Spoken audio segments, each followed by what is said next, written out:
As the Conservative Party prepares for its conference tomorrow, uh, there's its attention will turn to the tensions within the Conservative Party. There's more than just four. Of course, there's the whole idea of the One Nation Tories, uh, which are exemplified apparently by Mrs. May. I don't think that's really necessarily true. I think Mrs. May is as much an aberrant Tory as is Liz Truss, and they're at opposite ends of the spectrum. I think the One Nation Tories have largely disappeared. The 21 Conservative MPs who were stripped of the party whip by Boris Johnson, David Gauke, Justine Greening, Rory Stewart, Philip Lee, uh, and some of these find their home in other parties or in none. Damien Green, Greg Clark, even possibly Tom Tugendhat. Tom Tugendhat is probably the only one of significance to remain among that group. There's also the left wing of that group, who still exist in some form. Those are the really old Conservatives, the people who would have seen someone like Norman St. John Stevens as their mentor, their leader, their principal. Somebody who accepted the rise of Thatcher, but didn't like what she turned into. And that's a position I understand very well. And I remember talking to Piers Corbyn, Jeremy Corbyn's brother, and saying that actually, in so many ways, I was to the left of his brother, of Jeremy Corbyn, in a number of issues. And he said to me, very entertainingly, no one is to the left of Jeremy. Well, I beg to differ.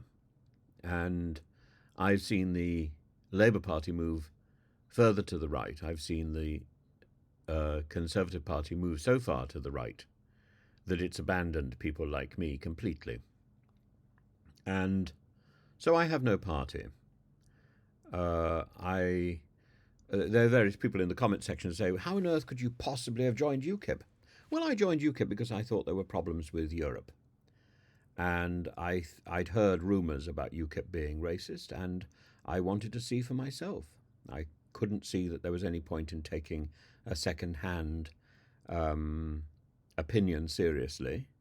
If UKIP was racist, I would expose it. If UKIP was not racist, I would try and take it over and put forward my solution to the European problem, which is that Britain has a responsibility to help Europe and to stay within the European Federation.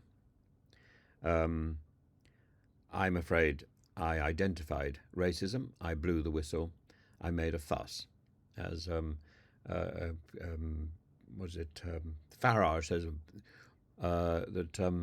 that I made a fuss over something that he thought was just a joke. Well, that's the whole point about casual racism. It's just a joke. Well, it's not a joke to the person who's on the receiving end, and I think it demeans the person who is making that joke as well. So Farage is wrong, but I'd be very happy to sit down with a cup of tea with him and thrash through that. I've been wanting to do that for a while, but I also think Farage, in a post-political career, does very well as a news opinion boffin, as indeed does Rees-Mogg. They are better on camera than they are in cabinet or in politics. In fact, they were dilettantes in politics and not very good. But they were both influential, sadly. There's another group in the Conservative Party which is focused on, I would call them the negative group. They're focused on what is wrong with Britain. And what they identify as wrong is wokeism. I'm afraid they are wrong. These are the Miriam Cates, the Danny Krugers, and possibly the leader of this group is Kemi Badenoch.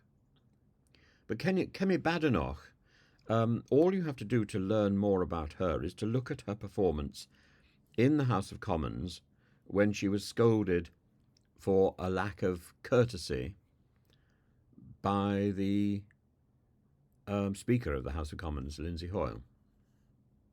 And it's not that she had a lack of courtesy, it's her lack of respect once he scolds her, and how she tries a, oh, I'm sorry you're upset response. And he is apoplectic with fury, and rightly so, because essentially she is a scolded schoolgirl who doesn't have the maturity to recognise her error.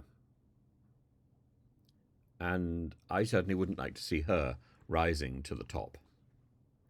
Not without a significantly, not without a significant change of heart, and again, like so many of these people who have risen to power in the Conservative Party at the moment, with a lot more work. The work ethic of the current spate of ministers is minimal. And you can see this when you look at Suella Braverman flicking through her notebooks to pages she has clearly never seen, because she can't answer the questions in the Select Committee, because she hasn't mastered her brief, because she hasn't done the work. She wants to posture on the world stage. She doesn't want to sit in her office and do her homework. And I don't have very much respect for people who cannot do their homework.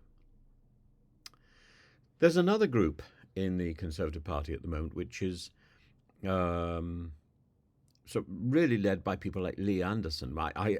Led by him. He has already admitted defeat and gone off to become a television personality, and not a good one. He's a thug, and he thinks his thuggery defines him. There are others like John Stevenson, Jake Berry. I suppose if you go back, they would see support in David Davis. These are the people who are from the north of the party and who would form the Red Wall. And they are an important voice. Almost all of them will lose at the next election. And then there's the people who hark for an economic miracle and who were briefly in power under Liz Truss, and they haven't gone away at all. Liz Truss is still there, wobbling her arms around like some sort of demented marionette from the Mysterons. Liz Truss and the Mysterons, Liz Truss and Captain Scarlet. Is Captain Scarlet Keir Starmer? I hadn't thought of that one yet. How very clever. These people see a perverted, a distorted image of Mrs. Thatcher as their icon, and they think that by being constantly tough, they're in fact going to resurrect her. Well, that's not going to happen. The corpse of Thatcher is not to be animated in the 49-day premiership of Liz Truss. Maybe her legacy was mocked in the Liz Truss thing, but the point about Thatcher was that the propaganda and the stories suggested that she was inflexible, that she was the Iron Lady, and as such, she was actually able to be extremely flexible, to listen a great deal, and to change a lot of her policies. And if you look at her manifestos throughout her tenure, and then look at what actually was implemented, there is a huge difference, much, much bigger than the sort of difference that we see today. And I'm afraid towards the end of her tenure, Thatcher began to believe the Iron Lady nonsense, and she became less flexible. But in the earlier part of her time, she was extremely flexible, particularly during the second period, during her second parliament. But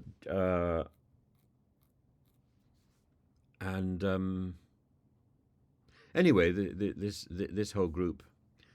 Well, Truss is still there. Simon Clarke. Oh God, people like John Redwood, Jacob Rees-Mogg when he can bother to turn up. As I say, Jacob Rees-Mogg, I think, has abandoned Parliament rather like Anderson.